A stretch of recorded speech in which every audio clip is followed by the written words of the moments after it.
এবারে বিপিএলে দেখা যাবে টাকার ঝনঝনানি, অতীতের অর্থের সব রেকর্ড ছাড়িয়ে যাবে। এবার আইপিএল যখন সিদ্ধান্ত নিয়েছে দেশি খেলোয়াড়দের অগ্রাধিকার দেওয়ার, এবার সেই সিদ্ধান্ত নিতে যাচ্ছে বিসিবিও। সবকিছু ঠিক থাকলে এবারের বিপিএল এর সবচেয়ে দামি খেলোয়াড় আর হবেন না সাকিব, কোটি টাকার চেয়েও বেশি দামে মুস্তাফিজ সহ আরো অনেকেই বিক্রি হবেন। তবে দেশি খেলোয়াড়দের মাঝে সম্ভাব্য কার দাম কত হতে পারে তা নিয়ে বিস্তারিত শুনবো এই প্রতিবেদনে। বিপিএল নিয়ে ছিল শঙ্কা, দল নিয়েও ছিল শঙ্কা। তবে সব শঙ্কা উড়িয়ে আয়োজিত হবে বিপিএলের 11তম আসর। কমছে না দলের সংখ্যা, তবে থাকছে না আসরের সফলতম দল কুমিল্লা ভিক্টোরিয়ান্স, যাদের ধরা হয় টুর্নামেন্টের একমাত্র প্রফেশনাল দল। সেই দলটাকে ছাড়া এবার মাঠে গড়াবে বিপিএল। তাদেরকে প্রফেশনাল বলার কারণ হচ্ছে এই দলের নাম এত দিনেও একবার পরিবর্তন হয়নি। এরকম ধারাবাহিকতা বজায় রাখা বাকিদের জন্য বেশ কঠিন হয়েছে। তবে এবার তাদের মিস করবে সকলে।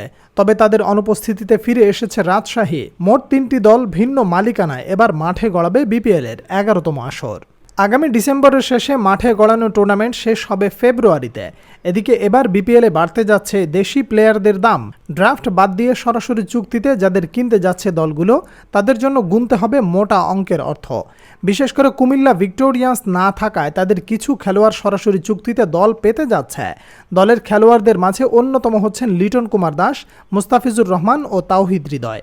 এই তিনজন হচ্ছেন হটকেক। তাদেরকে দলে নিতে উঠে পড়ে লেগেছে দলগুলো, আর তাদেরকে দলে ভেড়াতে গুনতে হবে মোটা অঙ্কের অর্থ। এর মাঝেই ছড়িয়ে পড়েছে বেশ কিছু গুঞ্জন। বিদায় নেয়া কুমিল্লার লিটনকে নিতে উঠে পড়ে লেগেছে চট্টগ্রাম কিংস। যদিও সব প্রাথমিক অবস্থায় আছে, লিটনকে আইকনিক প্লাস দলের ক্যাপ্টেন হওয়ার প্রস্তাব দেওয়া হয়ে গেছে, যদিও সেজন্য তাদের গুনতে হবে 1,20,00,000-এর উপরে। যদি এরকমটা হয় তবে তাকে দেখা যেতে পারে চট্টগ্রামে। লিটনের দাম শুনে অবাক লাগলে আরও অবাক হতে হবে হৃদয়ের দাম শুনে, কারণ এই ব্যাটারের দাম হাঁকিয়েছে 1.5 কোটি।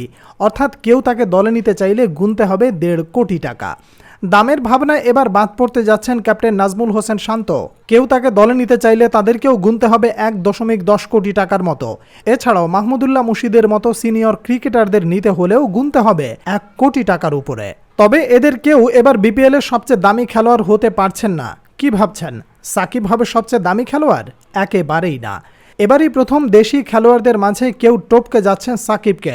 শোনা গেছে মুস্তাফিজুর রহমান আইপিএল এর সমমূল্য 2 কোটি টাকার উপরে ডিমান্ড করেছেন সরাসরি চুক্তির বিষয়ে। অর্থাৎ বিপিএলে তাকে কেউ দলে নিতে চাইলে গড়তে হবে বিপিএল এর ইতিহাস। একের পর এক খেলোয়াড়দের চড়া দাম অবশ্য স্বস্তির, কারণ বিদেশি অনেকেই অল্প ম্যাচে এর চেয়ে বেশি অর্থ কামিয়ে নেয়। তবে এবারই প্রথম দেশিরা সুযোগ পাচ্ছে কোটি টাকা কামিয়ে নেয়ার। তবে এগুলো কতটা সত্য সেটা সময় হলেই জানা যাবে।